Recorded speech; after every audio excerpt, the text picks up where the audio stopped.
मेरी शादी को कुछ ही महीने गुजरे थे। मेरे पति एक प्राइवेट कंपनी में काम करते थे। उनकी नाइट ड्यूटी होती थी।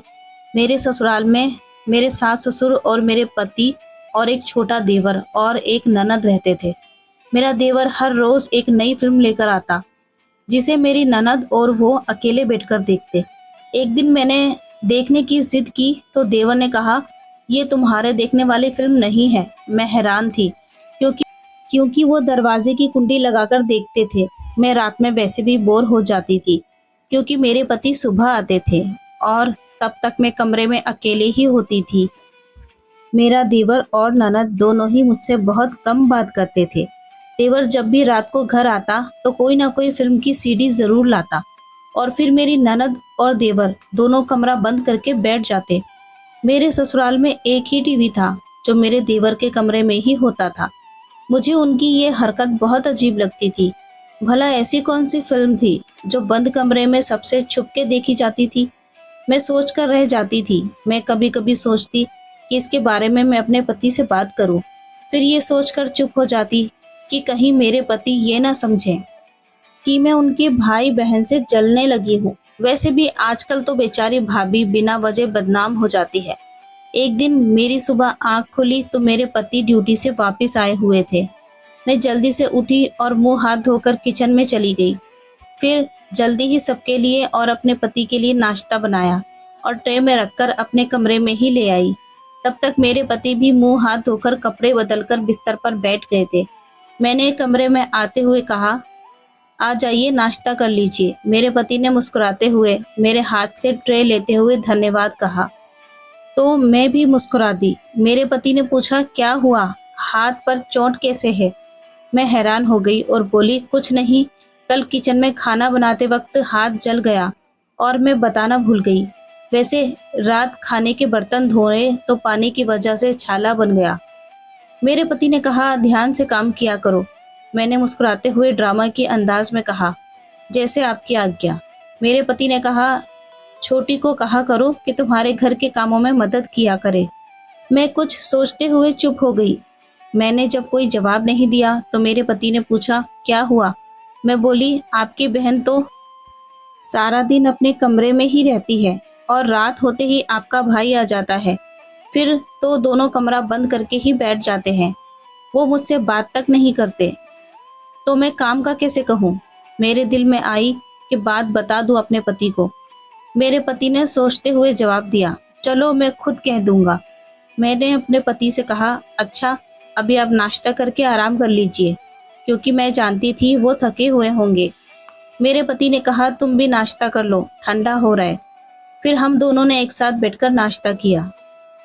उसके बाद मैं कमरे की लाइट बंद की और बर्तन समेत किचन में आ गई और मैं अपने कामों में लग गई। अभी हॉल का झाड़ू पोछा करके थकी हुई सांस लेने के लिए 2 मिनट हॉल में रखी चारपाई पर ही बैठी थी कि मेरी ननद आ गई। भाभी, नाश्ता बना दो, उसने तेज अंदाज से कहा। मेरी ननद की बात करने का अंदाज ऐसा था जैसे सामने वाला उसका नौकर हो और वो मालकिन हो। मुझे शुरू से ही उसका व्यवहार बहुत अजीब सा लगता था, लेकिन मैं कहती किससे? अगर अपनी सास से कहती तो वह कहती कि मेरी बेटी से बहस कर रही है और घर का माहौल खराब ना हो, इसलिए मैं चुप ही रहती। मैं चुपचाप किचन में आ गई। मैंने नाश्ता बनाकर अपनी ननद के सामने रख दिया, जब तक मेरा देवर भी उठ गया था। फिर मैंने उसको भी नाश्ता बनाकर दिया और अपने कमरे में आ गई। मैं अपने देवर के सामने बहुत कम जाया करती थी, क्योंकि मुझे उसकी नज़रें बहुत अजीब लगती थी। मैं कमरे में आकर बिस्तर पर बैठ गई। मेरे हाथ में बहुत दर्द उठ रहा था। मेरी आंखों में आंसू भर गए थे। इतने में मेरे पति की आंखें खुली। मेरे पति ने फिक्रमंदी से पूछा, क्या हुआ? मैंने अपने आंसू साफ करते हुए अपने पति को बताया। वो किचन में काम कर रही थी तो जले पर पानी लगने की वजह से दर्द होने लगा। मेरे पति ने कहा, अरे तुम रहने देती, बिट्टू कर देती। लाओ अपना हाथ दिखाओ। मेरे पति ने मेरा हाथ अपने हाथ में लेते हुए देखा और फिर जिद करके मुझे हॉस्पिटल ले गए। डॉक्टर ने मेरे हाथ में पट्टी बांधी और साथ ही कुछ दवाइयाँ भी दे दी। हॉस्पिटल से घर आई तो घर वैसा का वैसा ही पड़ा हुआ था। नाश्ते के बर्तन जो मैंने अपनी ननद और देवर को दिए थे, वैसे ही हॉल में रखे टेबल पर पड़े हुए थे। मुझे बहुत गुस्सा आया लेकिन खामोश थी। तभी मेरे पति ने चेयर पर बैठते हुए पूछा, ये बर्तन अब तक यहाँ क्यों रखे हैं? मैंने कहा, हॉस्पिटल जाने से पहले आपकी बहन और भाई को नाश्ता दिया था, तो वो बर्तन ऐसे ही छोड़कर चले गए। मैं अभी उठा देती हूँ। और बर्तन समेटकर वॉश बेसिन में रखने लगी। तुम रहने दो, डॉक्टर ने तुम्हें काम करने से मना किया है, वरना चोट नहीं भरेगी। और मुझे चेयर पर बैठने का इशारा किया, तो मैं उनके पास बैठ गई। मेरे पति ने अपनी बहन को आवाज़ दी।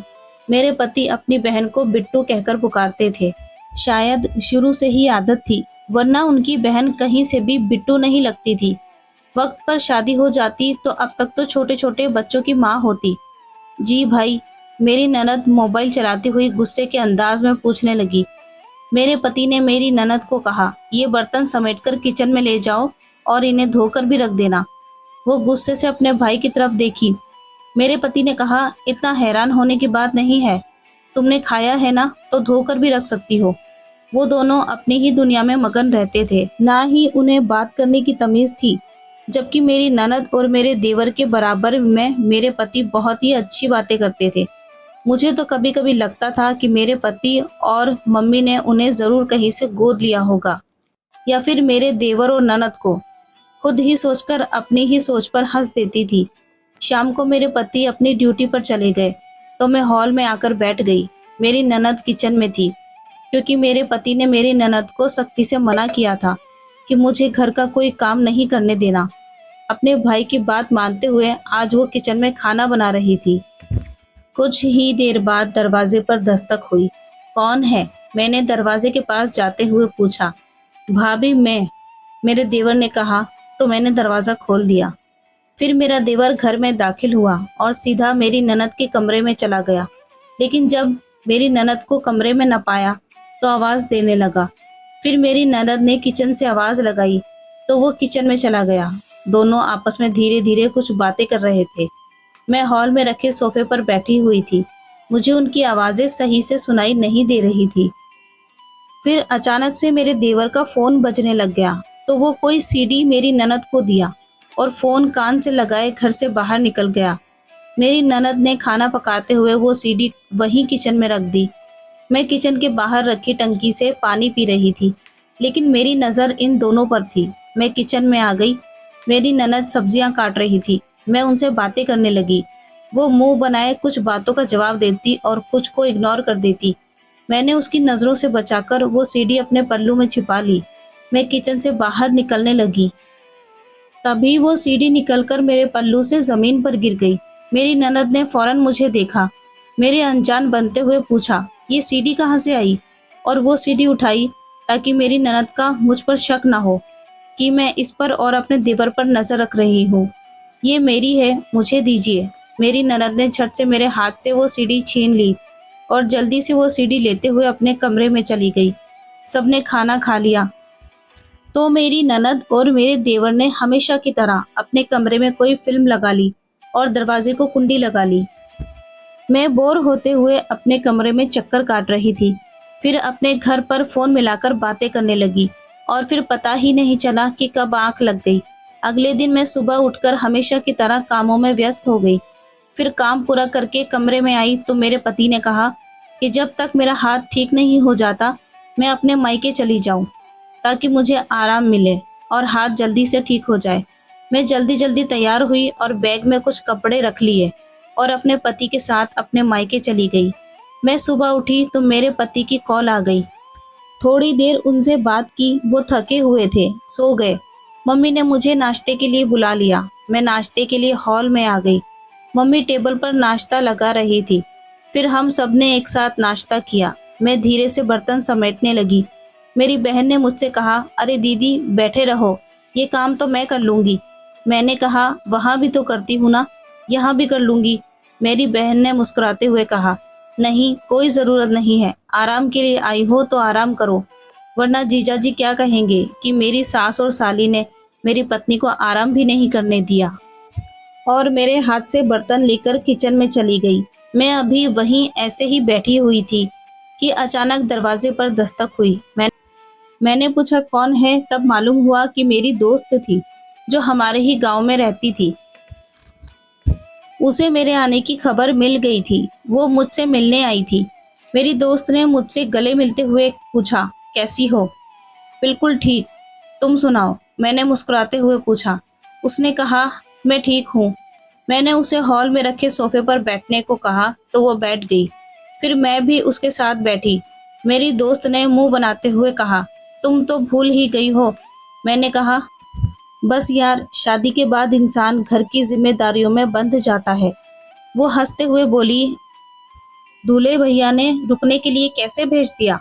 किचन से निकलते हुए मम्मी बोली, वो तो इसका हाथ जल गया था ना, इसलिए आराम करने के लिए आई है, वरना अब भी उसे अपनी मम्मी की कहाँ याद आनी थी। मैंने मम्मी को गले लगाते हुए कहा, मेरी प्यारी मम्मी, अब बस करें। मम्मी ने हंसकर कहा, तुम दोनों बैठकर बातें करो, और खुद दोबारा किचन में चली गई। फिर मैं और मेरी दोस्त, हम दोनों पुरानी बातों में गुम हो गए। मेरी दोस्त ने कहा, तुम्हें याद है, एक पिंकी आंटी हमारे गांव में रहती थी। उन्होंने अपने पति के मरने के बाद मास्टर चाचा से शादी कर ली। मैंने कहा, हाँ याद है, लेकिन क्यों, क्या हुआ? मेरी दोस्त ने बताना शुरू किया कि पिंकी आंटी ने जब मास्टर चाचा से शादी की थी तो उससे पहले मास्टर चाचा का एक बेटा था, जिसके बारे में हमेशा गांव में सुनते रहते थे कि किसी न किसी से झगड़ा हो गया है। मैंने कहा, हाँ ये बात मुझे याद है। मुझे तो शुरू से ही मास्टर चाचा का बेटा खतरनाक लगता था। मेरी दोस्त ने कहा, तुम्हें पता है अभी कुछ दिन पहले क्या हुआ? एक दिन पिंकी आंटी उस लड़के के कमरे में चली गई तो उन्होंने देखा कि वो अपने कमरे में बैठा मोबाइल पर लड़कियों का फोटो देख रहा था।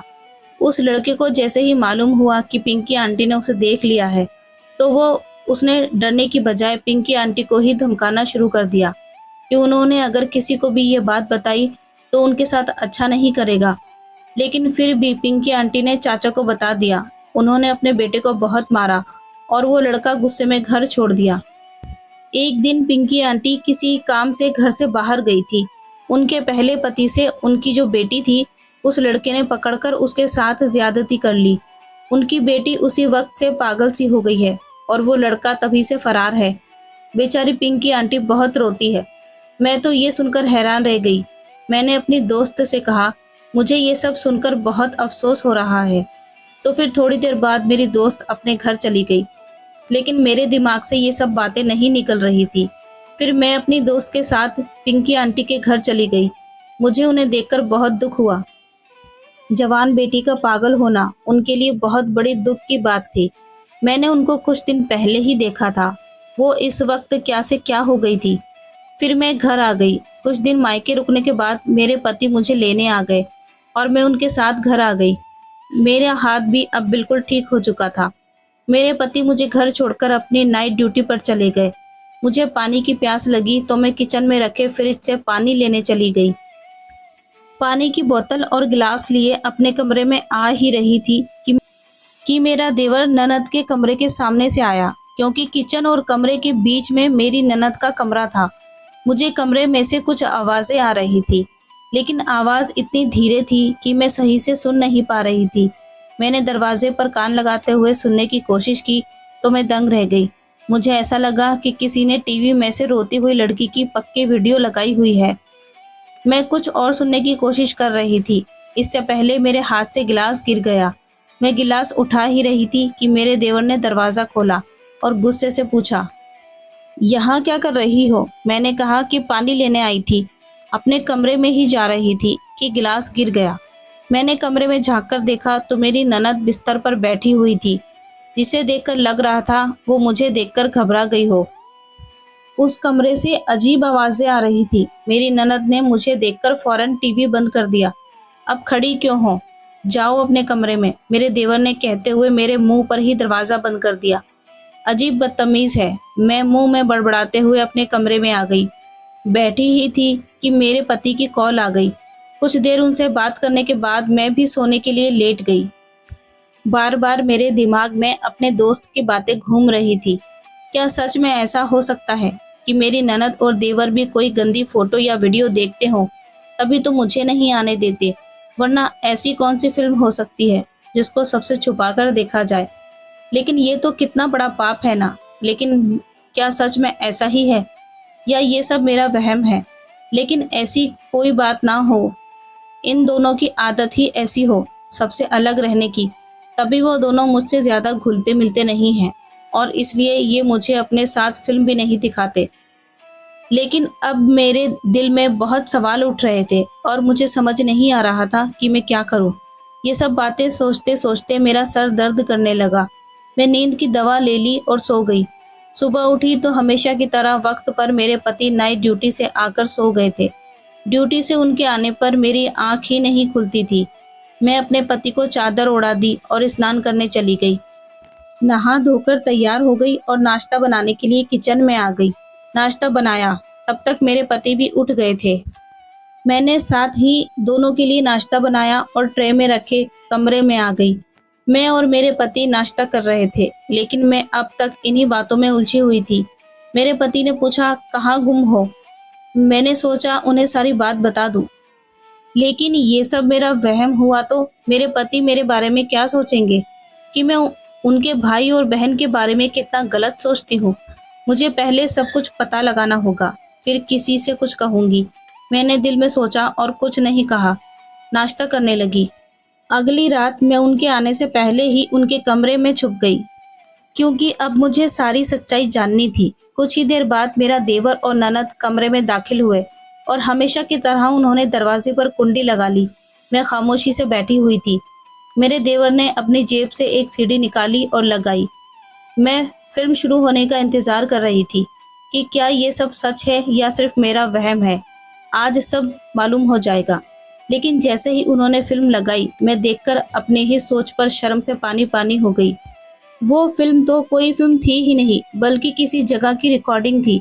देखने से मालूम हो रहा था कि छोटा सा कमरा है, जिसमें एक दरवाज़ा और एक खिड़की नजर आ रही थी। उसमें बहुत सारे बच्चे थे, जिन सबकी उम्र 5-6 साल से 16 साल तक की थी। उसमें लड़के लड़कियां दोनों थे और वो एक कमरे में पड़े हुए थे। उन्हें देखने से ही मालूम हो रहा था कि जैसे उन्हें बहुत दिन से पकड़कर यहाँ रखा हुआ हो। इनमें से एक लड़की बहुत ज्यादा रो रही थी और साथ साथ कहे जा रही थी कि उसकी माँ बीमार है और वो मेरा इंतजार कर रही होगी। वो लड़की लगभग 16 साल की थी। उसकी आवाज मैं पहचान गई थी। जिस दिन मैंने कमरे के बाहर से आवाज सुनी थी, वो इसी लड़की की थी। मैं तो ये सब देखकर दंग रह गई। मेरा देवर और मेरी ननद इतने घटिया थे। वो इतना गिरा हुआ काम करते थे, लोगों के बच्चे पकड़कर कैद करते थे। मेरी ननद के पास किसी का फोन आया। वो उससे बातें करने लगी, शायद बच्चे को दूसरी जगह भेजने वाले थे। मेरे देवर ने कहा कि कल सारे बच्चों को मुंबई में सप्लाई कर देंगे ताकि दूसरे बच्चे को रखने की जगह बने। और फिर थोड़ी देर बाद वो दोनों सो गए। मैं बिना आवाज किए कमरे से निकलकर अपने कमरे में आ गई। वो सब देखकर मेरा दिमाग ही घूम गया था। कुछ समझ नहीं आ रहा था कि मैं क्या करूं, क्या नहीं। मुझे उन सब बच्चों को बचाना था। मैं सारी रात कमरे में टहल कर जागती रही। जब सुबह हुई तो कुछ देर बाद ही मेरे पति आ गए। मेरे पति ने पूछा, क्या हुआ, इतनी परेशान क्यों हो? फिर मैंने डरते डरते सारी बातें उन्हें बता दी। पहले तो मेरे पति को ये सब झूठ लगा, उन्होंने मुझ पर भरोसा ही नहीं किया। लेकिन फिर मैंने उनके साथ मिलकर एक योजना बनाई और उन्हें भी इस रात कमरे में लेकर छिप गई। वहाँ की सारी बातें भी रिकॉर्ड कर ली। मेरे पति तो इसी वक्त उनके सामने आ गए और उन्हें अपने सामने देखकर मेरी ननद और देवर के होश उड़ गए, क्योंकि मैंने और मेरे पति ने उनकी सारी सच्चाई रिकॉर्ड कर ली थी। मेरे देवर ने मेरे पति को मारने के लिए एक लोहे का पाइप उठाया। वो पाइप वहां मौजूद बिजली के तार में लग गया। मेरी ननद उसे बचाने दौड़ी तो उसे भी बिजली ने पकड़ लिया और वो दोनों भगवान को प्यारे हो गए। हमने वो रिकॉर्डिंग पुलिस को दे दी और उन बच्चों को छुड़ा लिया और सारे बच्चों को अच्छे से उनके घर पहुंचा दिया। अब मैं अपनी जिंदगी में बहुत खुश हूँ।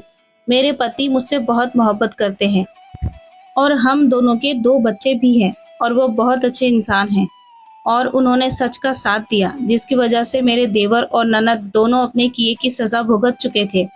इंसान कितना ही होशियारी से गलती क्यों ना करे, वो एक ना एक दिन सबके सामने आ ही जाता है। इन दोनों ने न जाने कितने माँ बाप की बद्दुआएं ली थी, जो आज इस हाल में थे। कहानी आपको कैसी लगी कमेंट करके ज़रूर बताएं। चैनल को सब्सक्राइब करें, वीडियो को लाइक करें और बेल आइकन दबाना ना भूलें। मिलते हैं कल एक नई वीडियो के साथ। Thanks for watching.